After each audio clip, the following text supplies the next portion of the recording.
All right.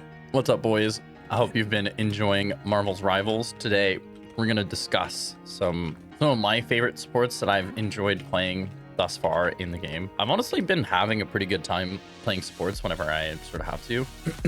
And sometimes I even play them like willingly just because they're actually pretty fun. But yeah, we're going to touch on two of my favorite supports so far. I'm going to kind of give you a little bit of a breakdown of how I tend to play them and a little bit of their abilities and stuff like that. But yeah, let's get started. So first up, we're going to have Adam Warlock. I think he's really fun to play. He can actually dish out a surprising amount of damage, to be honest. So if your DPS is sort of struggling a little bit, I honestly kind of recommend him just to pick up a little bit of the slack because he does a surprising amount of damage. Like when I was first playing him, I was like, oh my Jesus, he does do a lot of damage. But to be honest, all the supports do a pretty decent amount of damage. Most of them anyways. Jeff does a surprising amount of damage. But yeah, let's keep on with our guy here.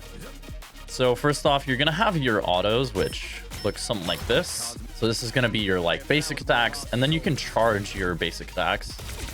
And it's going to, you know, send out pulse. It's not...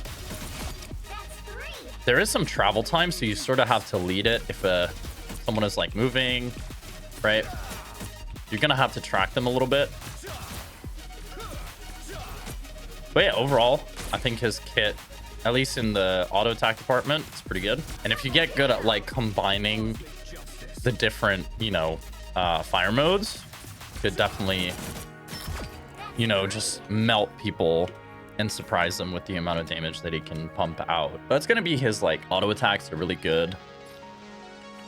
I like his kit a lot so far. Shift is essentially going to link you to another like teammate, and then any damage that you take or their take is going to be shared between the two of you. So it's not going to be just you or just them taking damage. It's going to spread the damage out a little bit. So it can be pretty helpful if you link yourself to another teammate. Honestly, that one's a little bit harder to remember to do just because it is helpful, but it's not the most helpful part of his kit. And then next up, you're going to have his heal right here, right? So you get 2 heals, and they're on a 3-second cooldown each, right? So 6-second if you use both. And the heals are actually pretty good. Like they heal a pretty decent amount. Like I'm gonna wait for him to get pretty low, and it's healing them to full right there. So his heal is very good. And I think it's just because he doesn't have like auto attack heals like a lot of the other healers in the game. And then last, you're gonna have your res. I'm gonna wait for these things to die just to kind of show it off. Die just about now.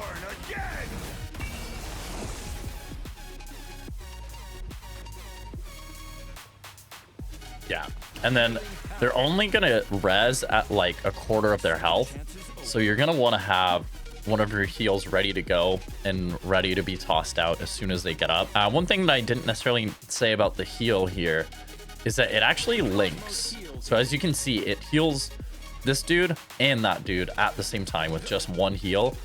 And I don't think there's like a cap on how many people it's going to heal at the same time. So if your teammates are like grouped up in like a small area, it's going to heal all of them at the same time. But yeah, his kit is overall like very simple, which is sort of why I recommend him as a support. You know, he has a simple kit, but he also has a very good kit, right? He has a good amount of damage, and he's very like easy to understand and play. Oh, and one thing that I didn't mention about like his passive is if you end up dying, then you come back to life in like a cocoon state, and you have, I believe, 12 seconds to sort of get to safety and res yourself, essentially. So that's really nice, right? In the early game, you could really just like play a little bit too aggressive and then, you know, take a bit of, and then just end up dying. As long as you can get yourself back to safety and res yourself up, then you're going to be able to still get value out of that, and it's not going to be such a throw. So I think that's super powerful, and that's super good. Next up, we're going to move on to another one of my favorite supports, Cloak and Dagger. I really like this one. They have been very fun play, I guess, because there are 2 characters, but you're going to have your Cloak, and this is going to be your healing form. So your auto attacks are going to heal teammates and stuff, which is good. And then you're going to have your like healing wall.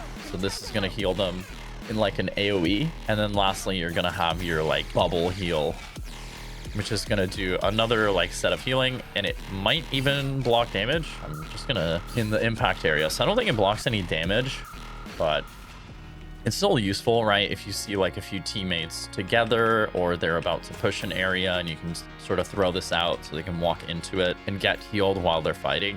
It's a pretty good ability. And then next up, you're gonna have your cloak ability, or your dagger ability, sorry. And he's gonna be your like DPS. So say you're getting jumped on by, I don't know, in this example, Luna, and you can do a ton of damage with his autos, and then his right click is, so his right click is, as it says here, so you enshroud yourself, so you basically like go invisible and you get movement speed. So this also works on allies. So when you do this and you have allies within it, they also go invisible and they get a movement speed. So that's pretty good. Last but not least, you're gonna be able to throw out a blind. So something pretty useful that you can do. It also looks like it damages them a little bit, but that's not really the goal of it. You could be like dishing out your abilities, you know, throw that, get some healing out. Oh my god, perfect opportunity for a blind. You go like that, or you know, you see that your teammates might need to hide for a little bit. I need to read the description because it does say that it hides teammates, right? Enshroud nearby allies in the dark. Oh, it grants them phased. Okay, so that's, I don't think it makes them invisible.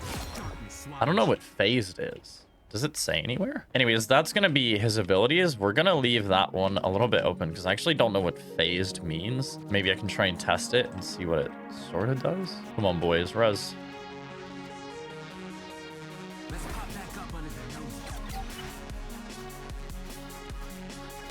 I think it might absorb a bit of damage.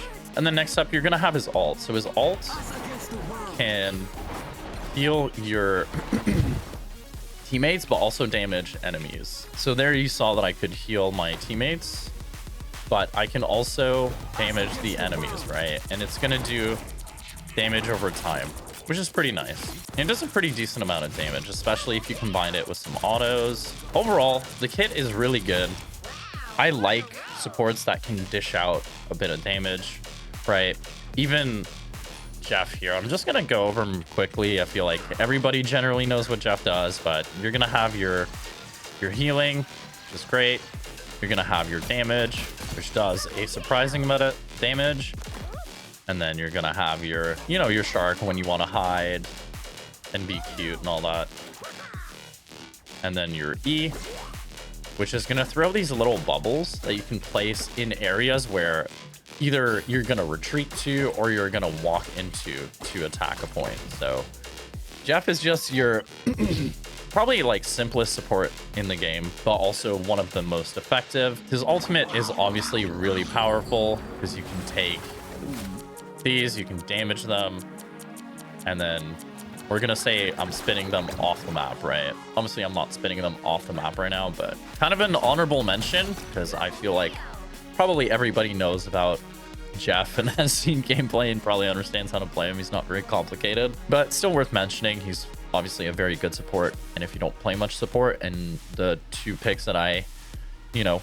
spat out didn't interest you very much, then Jeffrey is always an option. But yeah, anyways, that's gonna do it for supports. Hopefully that kind of helps you on your journey through Marvel's Rivals. I'm having a ton of fun so far with the game, so I hope that you are too. Thank you so much for watching. Don't forget to subscribe, like the video, and I'm out.